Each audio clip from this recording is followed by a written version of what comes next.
Puji Tuhan, haleluya. Salam sejahtera dalam kasih Tuhan kita Yesus Kristus. Bertemu lagi di dalam Yesus kuatku. Kembali firman Tuhan akan memberkati kita hari ini. Namun sebelumnya mari kita bersatu dalam doa.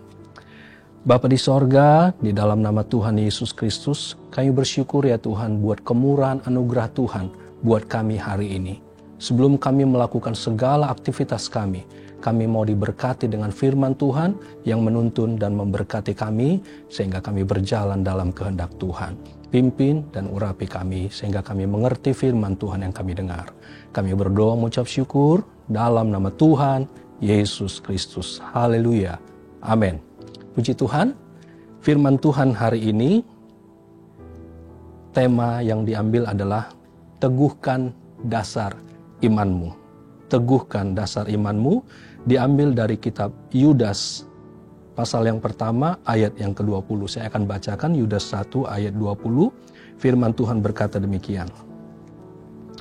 Akan tetapi kamu, saudara-saudaraku yang kekasih, bangunlah dirimu sendiri di atas dasar imanmu yang paling suci dan berdoalah dalam Roh Kudus. Puji Tuhan.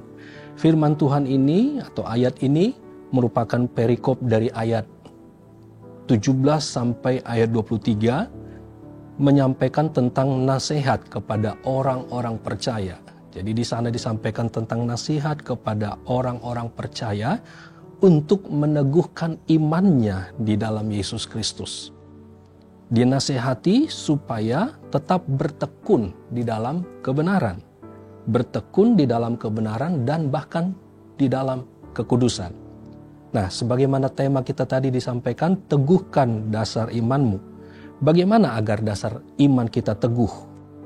Yang pertama adalah bersekutu dengan Allah dan firman-Nya. Jadi supaya dasar iman kita teguh, yaitu bersekutu dengan Allah dan firman-Nya. Pemazmur dalam Mazmur 62 ayat yang kedua dikatakan begini. Mazmur 62 ayat yang kedua, firman Allah berkata, ini dari Daud sendiri, dia berkata begini. Hanya dekat Allah saja aku tenang, daripadanya lah keselamatanku. Karena persekutuannya dengan Allah, kedekatannya dengan Allah, ada ketenangan dalam dirinya. Dan ketika ini terjadi terus dalam kehidupannya, maka keyakinannya, imannya kepada Tuhan semakin teguh. Bahkan dikatakan daripadanya lah keselamatanku. Jadi bersekutu dengan Allah. Dia rasakan ketenangan, dia alami keselamatan, mengakibatkan imannya semakin teguh di dalam Tuhan. Kemudian bersekutu dengan firman-Nya, contohnya juga di dalam kitab Mazmur pasal 119 ayat 105. Dikatakan di sana, firman-Mu itu pelita bagi kakiku dan terang bagi jalanku. Bersekutu dengan Allah, ada ketenangan, keselamatan, sehingga dia tetap teguh di dalam Tuhan. Imannya teguh di dalam Tuhan.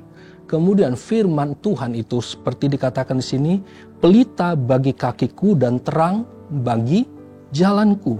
Dia alami firman itu menuntun kehidupannya, menerangi jalannya. Dia bersekutu dengan firman, dia alami perjalanannya dituntun, dipimpin, diterangi oleh Tuhan. Sehingga imannya teguh di dalam Tuhan. Kemudian juga dalam pasal yang sama, Mazmur 119 ayat 130, firman Tuhan berkata demikian, ayat 130 saya bacakan buat kita. Bila tersingkap, firman-firman-Mu memberi terang, memberi pengertian kepada orang-orang bodoh. Dengan kata lain di sana dikatakan firman Tuhan itu memberi terang dan pengertian dalam kehidupannya. Jadi bersekutu dengan Allah dan firman-Nya, bersekutu dengan Allah memberikan ketenangan, rasa tenang, keselamatan dalam dirinya sehingga imannya teguh di dalam Tuhan. Bersekutu dengan firman-Nya, dia alami bahwa firman itu seperti dikatakan terang dan penuntun dalam jalan kehidupannya. Bahkan dia memberikan pengertian dalam kehidupannya. Kemudian dalam Mazmur pasal 19 ayat yang ke-8, kita mundur ke pasal 19 ayat yang ke-8 dalam kitab Mazmur. Di sana juga disebutkan ayat yang ke-8, Taurat Tuhan itu sempurna. Jadi firman Tuhan itu sempurna, menyegarkan jiwa. Peraturan Tuhan itu teguh, memberikan hikmat kepada orang yang tak berpengalaman. Dikatakan persekutuannya dengan firman menyegarkan jiwanya. Persekutuannya dengan Tuhan ada ketenangan dalam hidupnya, sehingga imannya teguh hanya kepada Tuhan. Kemudian bagaimana agar dasar iman kita teguh? Yang pertama tadi bersekutu dengan Allah dan firman-Nya. Kemudian yang kedua adalah bersekutu dengan umatnya atau orang-orang percaya. Kembali dalam Mazmur pasal 119 ayat 63, firman Tuhan berkata di sana, kembali dalam Mazmur 119 ayat yang ke-63, firman Tuhan berkata demikian.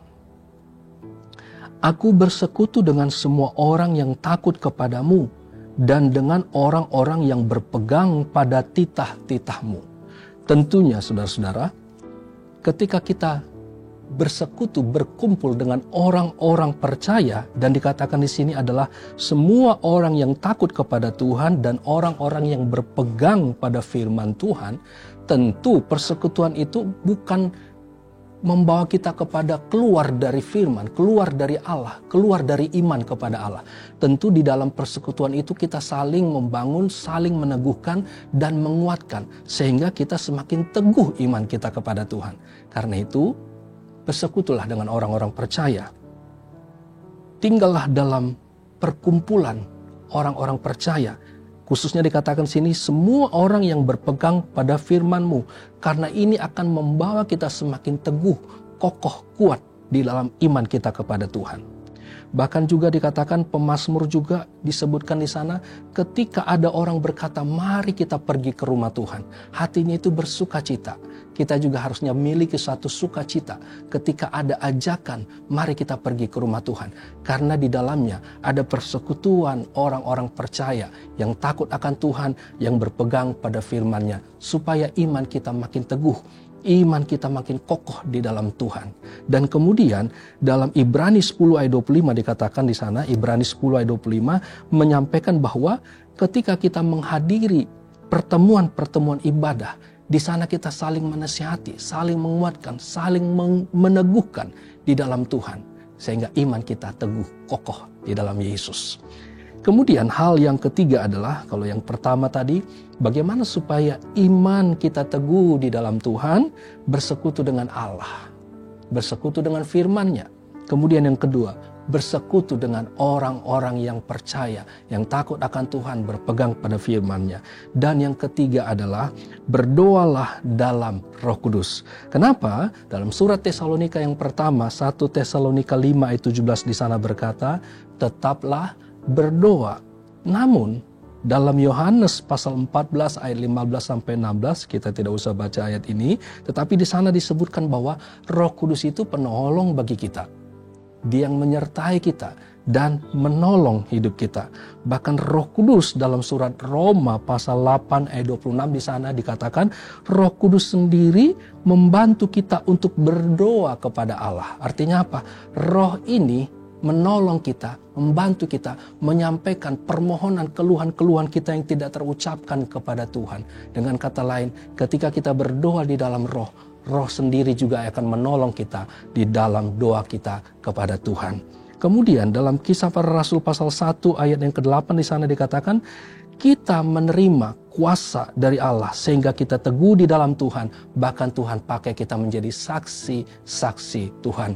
Sehingga kita, bukan hanya kita yang teguh di dalam Tuhan, tapi orang lain juga kita bawa percaya kepada Yesus. Kiranya kita tetap teguh di dalam Tuhan, bersekutu dengan Allah, bersekutu dengan firman-Nya, bersekutu dengan orang-orang percaya, dan kita berdoa di dalam Roh Kudus.